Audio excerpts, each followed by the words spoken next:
সবাই দেখতে পাচ্ছেন আমাদের এখানে জলসার লাইভ করবেন, শেয়ার করবেন, এইসব জলসার লাইভ আমরা দেখতে পাচ্ছেন। তাই আমাদের এখানকার লাইট জলসা আপনারা দেখতে পাচ্ছেন। কমেন্ট, শেয়ার, লাইক করবেন। ভালো লাগলে পরের ভিডিওটা দেখার জন্য সাবস্ক্রাইব করবেন।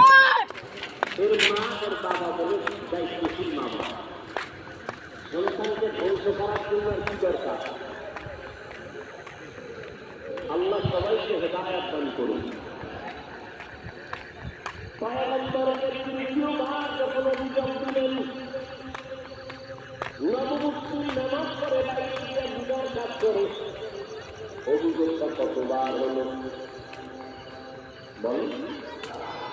নবী এবার জবাব দিলেন, লম্বা চওড়া কথা না, নবীজি কথা বলতে সংক্ষেপ তার ব্যাখ্যা হতো অনেক বড়। নবী অল্প কথায় বলে দিলেন, সাহাবায়ে কেরাম কিছুই করবেন না। इस डिब्बे में क्या है? नेहा के शेफ। মনে হয় জানো, গোপনে ইশারায় বলতে থাকে, নবী কথাটা মনে হয় ঠিক বলেন নাই। নবী যদি আমগো মনের মতো বলতেন, খারাপ জায়গা হলো মসজিদ, ভালোটা হলো বাজার। মানুষ বাজারের মধ্যে সময় বেশি কাটায়,